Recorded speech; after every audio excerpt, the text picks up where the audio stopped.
So thank you all for attending. This is about asking great questions. And as such, I really do welcome you to ask questions during the webinar. You might have to put an icon up to raise your hand or just unmute yourself and go ahead and speak. So I'm going to quickly go through kind of the Lisa 2020 Global Network, just as a reintroduction to some people. And then we'll get into one of the techniques of effective collaborations, which is asking great questions. So Olawale already went through some of my background. Oh, this is where I'm from right now, University of Colorado Boulder. There's snow around on the green areas. Wow. So the idea is that we start off with a statistician or a data scientist, and with proper education, training, mentoring, and support, this person can become a collaborative statistician. And what a collaborative statistician can do is enable and accelerate research by meeting with domain experts and helping them better understand their data and what their data can tell them, how the data can answer their research questions. So by doing statistical analyses or by designing experiments and studies, a collaborative statistician can also help governments make better decisions by analyzing data, by helping to collect better data, and in the same way can support local NGOs and business and industry. So that's what an individual can do. But then at a higher scale, an individual can start a stat lab. So a stat lab is a statistics and data science collaboration laboratory. And stat labs really are the place where collaborative statisticians can meet and engage with domain experts. We call them maybe development actors, and help these development actors really harness the great power of data by applying statistics and data science techniques to extract knowledge, useful information, and develop a plan to act on that information. So we call that whole process transforming evidence into action. So the stat labs of the Lisa 2020 network have 3 missions. The first one is to use the lab as a means of training the next generation of statisticians and data scientists to become effective interdisciplinary collaborators so that they can actually apply their statistics and data science classroom knowledge to help people solve problems and to transform evidence into action for sustainable development. And the way that they train the students is that they create this space for collaboration. This photo on this to the left of this point number 2 is from SUA, Lisa, at Sokoine University of Agriculture. There's this space that's created where domain experts know, oh, I can get help that I need in statistics by coming into the stat lab. And then the students there, the faculty there, the staff there can gain experience and build their own capacity in statistics and data science by helping the domain expert. And so it's a win-win. And then to have wider, smaller impact, we teach short courses and workshops to improve statistical skills and data literacy widely. And that's a good function of the stat lab is to help people just get started on the transforming evidence into action on their journey of transforming evidence into action for sustainable development. So we've used these principles to build up the Lisa 2020 Global Network. So in 2017, we had a symposium of 10 people from 7 countries. And then 2 years later, there were 30 participants from 10 developing countries. And then 2 years ago in Ghana, we had 90 participants from 10 countries. So our Elicit 2020 Global Network, here it is on our map. We're hoping to include the Pusaka from Ipei University in Indonesia as another member. And here are some of the metrics. So as Dr. Love mentioned, we collect metrics. We want to know what the year-end metrics are. So how many students have been involved in your activities? How many projects has the lab worked on? And then how many short courses, workshops, to how many attendees and how many peer-reviewed publications. I'm not sharing. Am I sharing the proper screen? I'm gonna pause. Not anymore. Okay. Somehow it's switched. Okay. Was I sharing before? Yes. Yeah, before it was perfect. Okay. And now what do people see? Now it's correct. Okay, great. So these are the metrics. Okay. And of course, we have 2 published books. This is a link to the first book, but the third one will be coming out shortly, I think early in the new year. So the framework that we use for teaching and learning and improving our own collaboration skills and improving the collaboration skills of our students is the ASCR framework, where we think about the attitude or mindset of collaboration. And there are some attitudes that are helpful, some detract from collaboration. And so being aware of our attitudes can help us adopt the helpful attitudes and kind of, ameliorate or manage the unhelpful attitudes that we have. Then we structure meetings. We have a certain pattern of meeting structure. We use the power structure. The content of collaboration always has 3 parts. There's qualitative to begin with, that's Q1. And then we move to the quantitative, that's Q2. And then after we've done the statistical analysis and the quantitative analysis, we translate that back into the qualitative answers to the research questions and the plan for implementation. And that's, again, qualitative, and that's what we call Q3. Then, of course, communication is really important for collaboration. And I'll talk more about communication in this talk. And then relationship. Having a strong relationship with the domain experts is really a key component of effective interdisciplinary collaboration. So there's a citation for that paper. It won the award for the best paper of the year in the Journal of Statistics Education, which is now called the Journal of Statistics and Data Science Education. And I'm in the notes, I will put a link in to these slides. So talking now about communication, we want to create shared understanding about the domain problem. We want to have enough of an understanding of what the context of the problem is so that we can do the right statistical analyses. Then we need to communicate what the statistics is to the domain expert. In many cases, if they don't understand the analysis, then they won't use it. If they can't explain it to their peers, they won't use it. And so our work will have been for naught.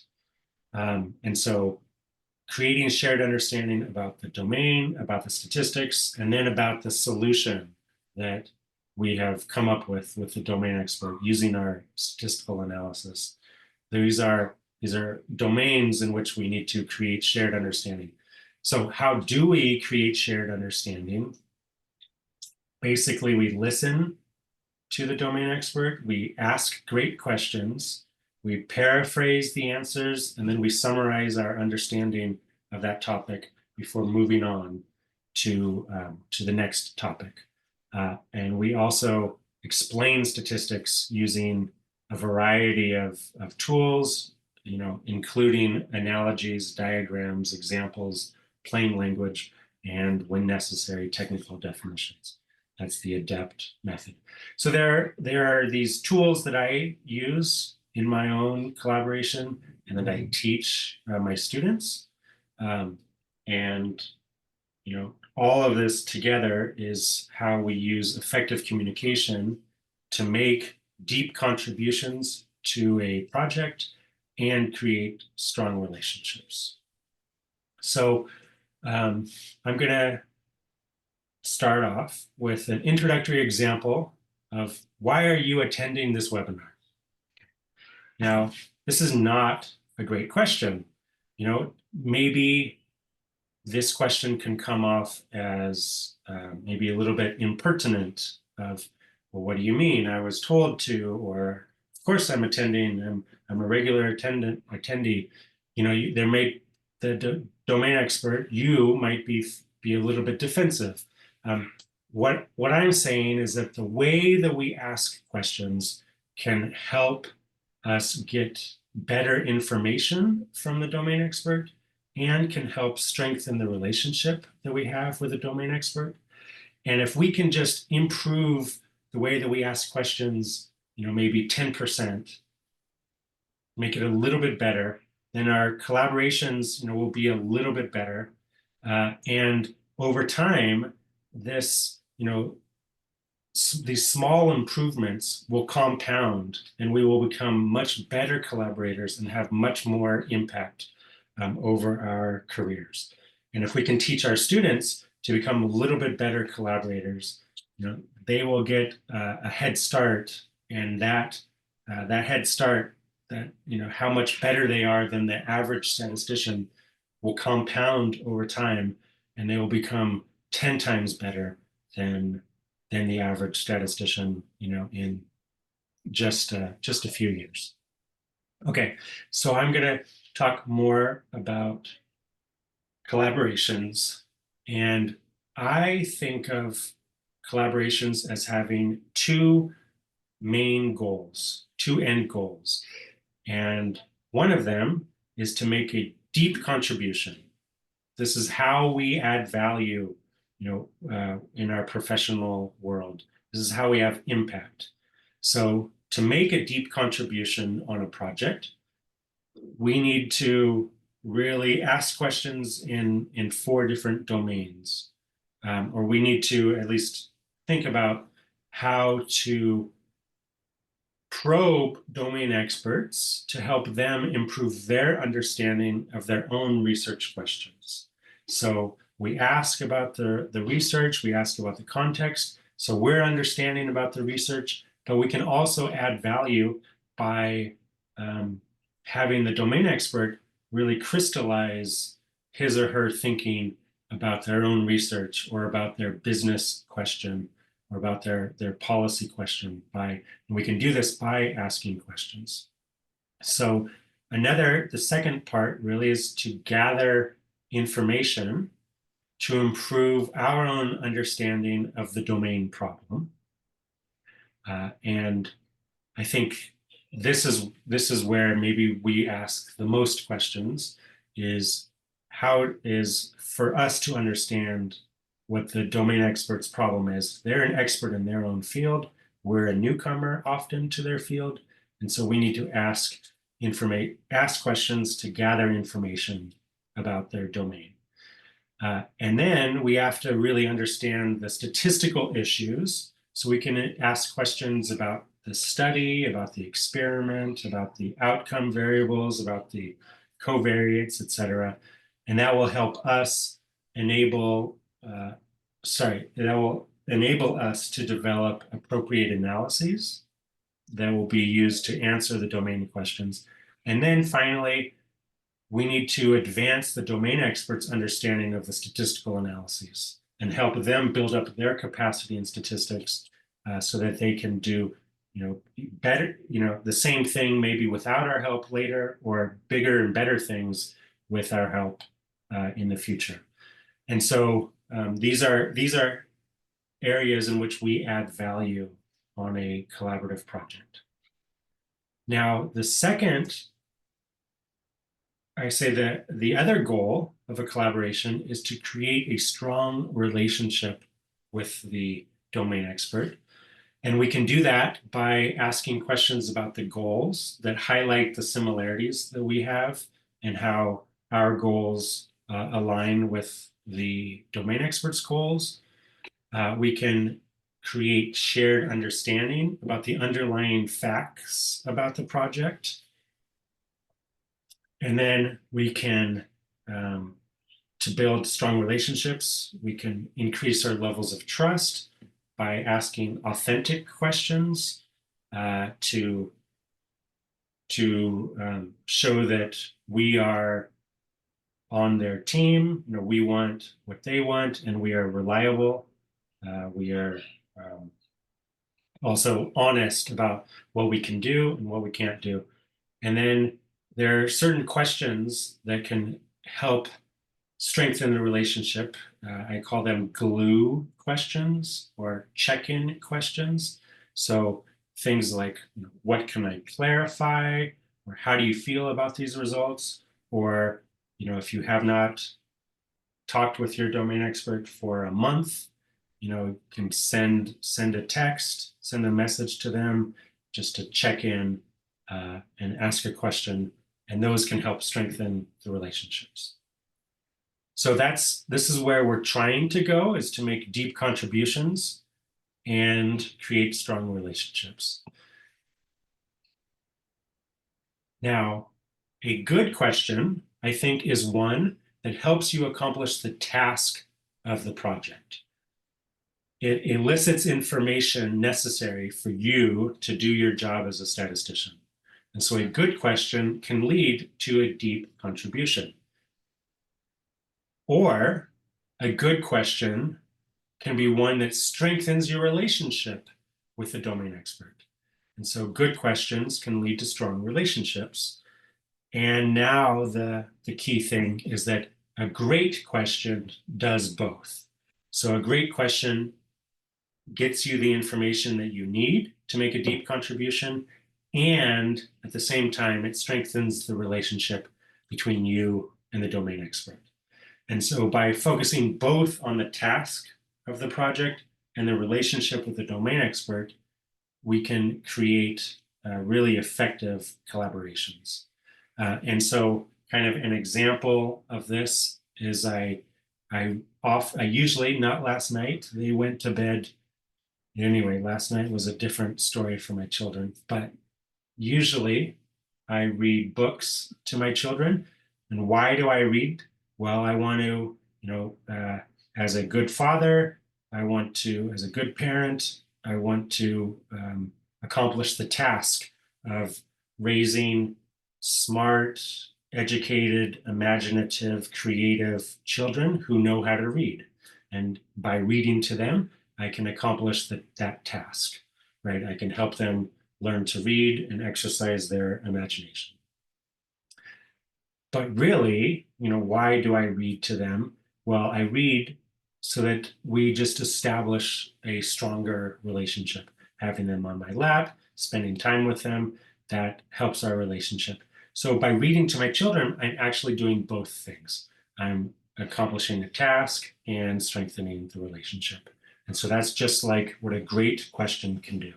It can do both things and come out and help us achieve both of our goals of making a deep contribution and creating a strong relationship. Okay, now finally, I have some examples. So these first three are just broken into the categories of the Asker framework. So thinking about the attitude of collaboration, one question that we can ask would be, my intent is to be helpful and help you solve your problems. What's the best way that I can help you? Here are some various options. I could maybe, review your study design, or if you already have data collected, I can understand the data and then figure out what the right model is. I can, give you advice, or if you want me to do the analyses, I could do it, or I have some students here with me in this meeting that are very eager to analyze real data, or I could, enlist some certain options. So this question expresses an attitude of helpfulness, which is a attitude that really will help create an effective collaboration. Moving to the next one, the structuring meetings. So here's a question. So to make sure that we use our time together most effectively, I'd like to know, what would you like to accomplish in the time that we have available today, which is, 35 more minutes. The next example is for the content. So please tell me as much as you can about exactly the data, how the data you have were collected, because how the data are collected really has a big impact on what's the most appropriate method to analyze that data. So these are some examples. And I'm going to now go to some strategies. So we've identified 3 main strategies for how to ask a great question. The first is to preface your questions with your intent. And so to help strengthen the relationship with the domain expert and to get more useful information, you can explain why you're asking this question. And I think this is really valuable because sometimes you're not sure which question you're trying to ask, but if you describe your intent, then the domain expert can actually answer the question that you wished you could ask. So I think in the previous slide, there were some examples of prefacing a question with my intent, basically, so that I can help you better, I need to know kind of the details of the study and how the data were collected, because that affects the analyses that we may do. So, were the treatments randomly assigned to the subjects, or how were the treatments assigned to the subjects? Right. So that can be a great question where I'm talking about my intent. My intent is not to quiz the domain expert or about how they did the experiment, if they did the experiment right, but rather my intent is to understand the problem so that I can help them better and come up with an appropriate statistical method. A second strategy is to follow up and follow through. So we ask the question, and then we ask a follow-up question. That becomes a great question, and we follow through. So we actively listen to and then paraphrase the domain expert's response, and then provide further clarification of the intent behind the question, maybe in this case. And if we're not getting kind of the answer that we thought we were going to get, or if we don't think that the domain expert is actually answering the question that we asked, we can ask the question in a different way using different language. And finally, the third one is to model a collaborative relationship. So one way to think about this is just to soften questions. And this is something that I need to work on a lot. I often just ask a very direct question, which could be intimidating to people. And so if I soften a question, then that becomes a great question because it helps strengthen the relationship. So one thing is just phrase the questions as questions, not as statements, demands, declarations, or rhetorical questions that we don't actually want answered. We really should be curious and ask questions as genuine questions, and do it in a way that conveys our attitude and our intent to be collaborative. So, just asking somebody, why are you attending this webinar is not especially a collaborative type of question. It could, a better way to do it would be to say, I'm going to give the webinar and I have many different things that I could talk about. And so I'm curious, why are you attending this webinar? What would you like to get out of this? So that's kind of the same question, but asked in a much more collaborative way. And so in that way, it becomes a great question. So I'm going to go through an algorithm. Really, it's an algorithm for turning a good question into a great question. So and I'll do it by some examples, but a good question might be to say, so why do you want to answer this particular research question? That's a good question because it can get to the motivation of the researcher, and it can give us more options for thinking about how to answer the question. But a better way to ask this question, do it as a great question, is to say, understanding your motivations and your reasons for researching this area can help me get excited about the research. And when I'm excited, my brain works better and I can think about statistics in a better way. So I'm curious, why do you want to answer this research question? Right? It's the same question, but it's asked in a way that shows our intent behind asking the question. So take a question, but then preface your intent. That's strategy number one. That's the algorithm.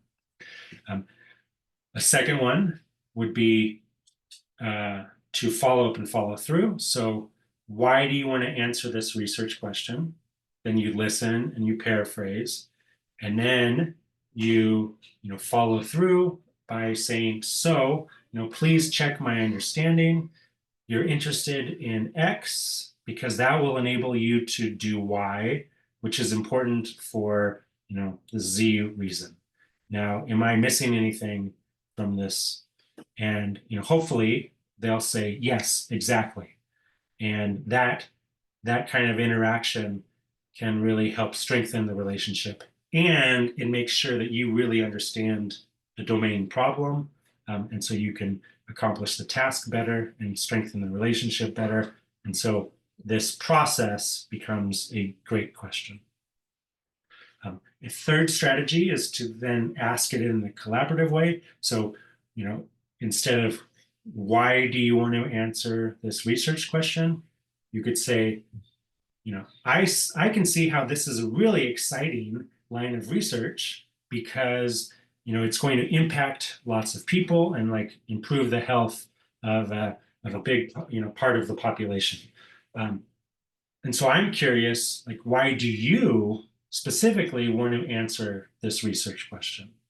And so the focus is not about why is the research question important? I kind of understand it, but it's why are you interested?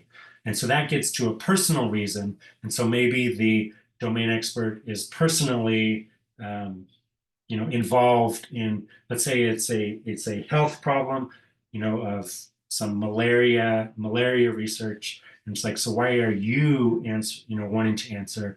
And then maybe the answer is, well, I went through malaria as a child and it was really bad. And now I see it in my own children, and I want to eliminate malaria so that my children's children won't have to, whatever. So just some kind of personal answer, and that can really help bond the statistician and the domain expert, create that strong relationship, and lead to a more effective collaboration. So that I talked about the strategies, gave some examples. If you want to dive deeper, there's a lot more information in our paper. So Smith is also an author of the paper, Asking Great Questions. So there's a link here. And in that paper, we talk about the good questions going to great questions, but we also talk about some impertinent questions that maybe are good at task, but bad at relationship. Bad questions that are bad at both task and relationship. And then maybe some questions that are just good for relationship, but not so good for task. And there's a more interesting information in that paper. But before we wrap up, I'd like to ask you to practice asking great questions. So before your next collaboration meeting, write down 1 or 2 great questions. So we often, those of us who have experience, often ask kind of similar questions to different domain experts. So take one of these common questions and turn it into a great question. And then practice saying the words. So use a mirror, use a partner, just to practice having those words come out of your mouth. And then do that in your next meeting and reflect on how it went. So was the reaction of the domain expert different than you expected? Was it different than usual? What was the impact of this great question? And if you do this, please let me know. I'd like to know of more examples of people asking great questions. So now, really to summarize, asking great questions fits in with the asker framework. It's part of the communication. So we communicate to create shared understanding by asking great questions, listening, paraphrasing, and summarizing the results, and then explaining statistics to non-statisticians. And this topic of asking great questions, I think, really can impact your practice of statistics. So by intentionally focusing on the questions that we ask, we can improve both our task contribution and strengthen our relationships.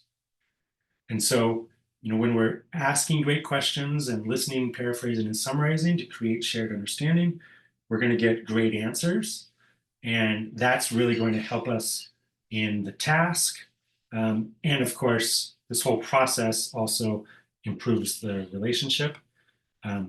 Then if we have greater individual impact throughout our network, if we're all a little bit better in our collaborations, we're going to have greater collective impact in our lab throughout the network. And then even broader than that, thinking long term, when statisticians gain a reputation for being really helpful and really collaborative, there will be more of a demand for statisticians, and there will be a demand, and we will be able to provide that greater supply of collaborative statisticians who are well trained in effective interdisciplinary collaboration. So my penultimate slide is for a talk. I wrote a sonnet for this previously. So this is a 14-line poem about asking great questions. So here, and it was because this was a speed session of a joint statistical meetings when we were doing online in 2021. And one of the talks was about using poetry in statistics. And I thought, oh, that's interesting. And I had maybe 20 minutes before I was gonna be in the session. And so I composed this poem about my asking great questions talk. So how do we improve the questions we ask? First, let's focus on completing the task. Ask to clarify the domain issue, know the science before you continue to probe about the study logistics, which helps ascertain the best statistics. Now, every collaborator has more than one goal. Task completer, yes, and one more role. Let's make our relationships so strong with a personal connection, we can't go wrong. With experience and self-reflection, questions become a means for connection. So statisticians, please don't be so demanding. The point is to create shared understanding. So the final example is really that I want to turn this webinar into a more useful resource in the future. And so I'm actually looking for feedback and discussion from this group. We're not going to have enough time to have all individual components. So what I appreciate is if you would put into the chat, what did you find useful about this webinar? What were you hoping to hear about but didn't hear? So what's missing? Is there anything I can clarify, or specifically, what can I clarify from this talk? And what do you think are the cultural dimensions for asking great questions? What are maybe some strategies that would work really well in your own culture, or some examples that come from your own culture about asking great questions? So please, answer some of these questions in the chat, and we'll go through it and have a brief discussion, and maybe we'll in the future have a more follow-up discussions. This is the last slide, the last slide about some, here's the link to our paper and the Astra framework.